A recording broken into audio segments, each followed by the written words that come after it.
Okay, hello everybody. So today I have another update on my learning experience with the ecPPT. So the last week on Friday I think I said I will upload another video next day. That didn't happen. I think I will ditch that idea. That it just doesn't work. There's no point in me uploading a video if I don't have anything to say. So I will just upload whenever I have something new to say about. My plans for the coming days, week, are to do more vulnerable VMs. A lot more. I found a series called ecPPT. That looks very interesting. I will do that and upload videos and such. And then go on from there. So what did I do the last days?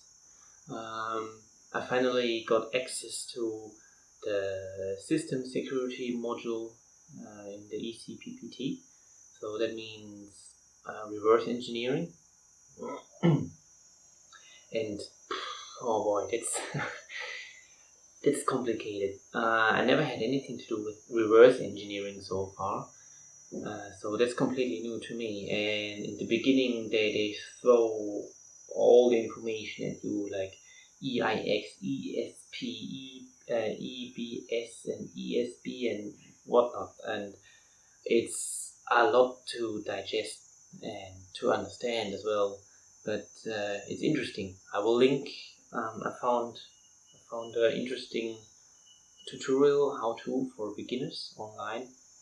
Two actually, which show you right from the beginning a little crack me or reverse me, and show you hands-on how to go on with what's this called, Oli DDG, I think, how to use it and how to reverse engineer some tool or software or program.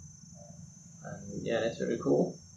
So let's see how that works. My plan is to finish the module system security in around 2 weeks. So I have another week before I have access to the next module. So in the meantime, I can learn myself a bit more about reverse engineering. What else did I do? I finally finished all the web security sites on the web security module in the ecPPT. So when you book the ecPPT, of course, they give you access to a lab. And in the lab, obviously, they have different sites set up and different web apps set up, which you have to exploit. And they start very, very simple. So they start with SQL injection, where you just have to put in a script tag, and then that's it, finished already. And then they have to have what else do they have? Cross-site scripting, of course. They have that, and basic things like local file inclusion and remote file inclusion and things like that. What I find weird, or the experience with that module now, is it's fun for sure, but the learning curve is kind of weird, or maybe it's just for me, I don't know. But the learning curve is kind of weird. So they give you very, very, very simple web apps, and you start out with the simplest web apps ever. So like I said, it's really put in a script tag, that's it, finished. Sorry, that's cross-site scripting, not SQL injection. For SQL injection, for example, just fire up SQL map, put in the URL, then you see .php equals ID question mark ID equals, and then something. You put that in as the tag parameter. That's it, done. And right after that, for example, there's a time-based blind SQL injection, which is, in my opinion, just completely different level. But it worked. It worked out fine, so no problem. Anything else I have to say? Yeah.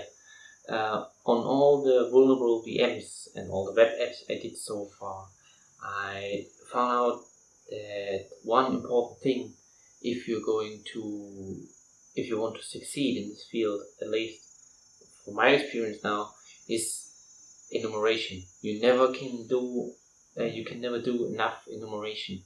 There's always some more info you could get about the target.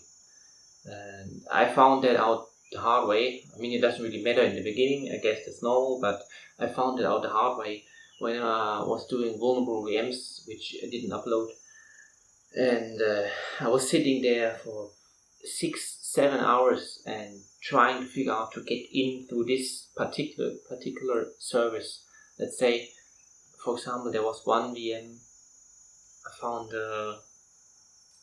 found one service which I didn't know what it is about, and then I ran an Nmap scan and Nicto scan, and they said it's possibly vulnerable. And keep in mind that that's a beginner VM.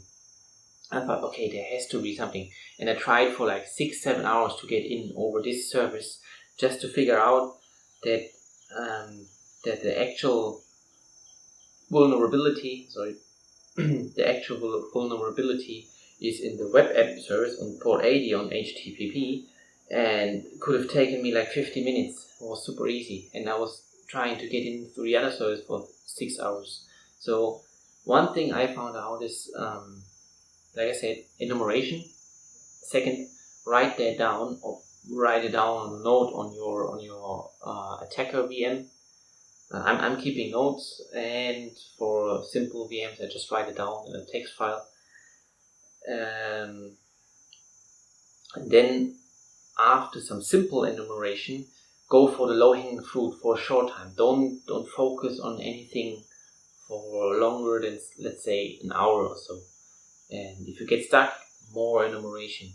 That's what I figured out for myself, and that worked for the VMs after I figured it out.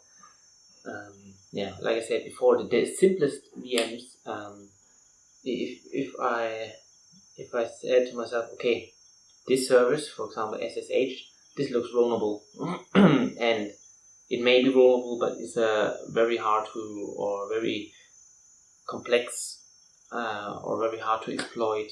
I'm missing some words. Not easy to exploit vulnerability. And like I said, I was sitting there for 6 hours or so trying to exploit this bug or vulnerability, and that didn't work. If you do that in the exam, then you will probably fail, because you spend half your time on or a quarter of your time on just one VM when it could have taken you like 20 minutes or so. Yeah. So enumeration is key. I think I read it somewhere, but enumeration is key. So I found that out the hard way. What else? Yeah, I will put the links to the vulnerable VMs. I will do in the future in the description. Thank you, by the way, to all the comments I get, and thank you for the motivation. I'm still pumped. I still want to get that, and I know I will get it.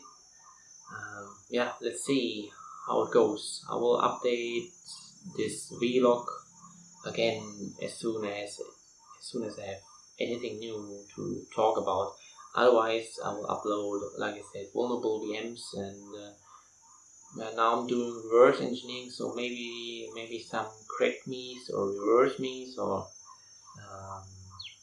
maybe I can get into capture the flag. I haven't done that before. I will keep you updated.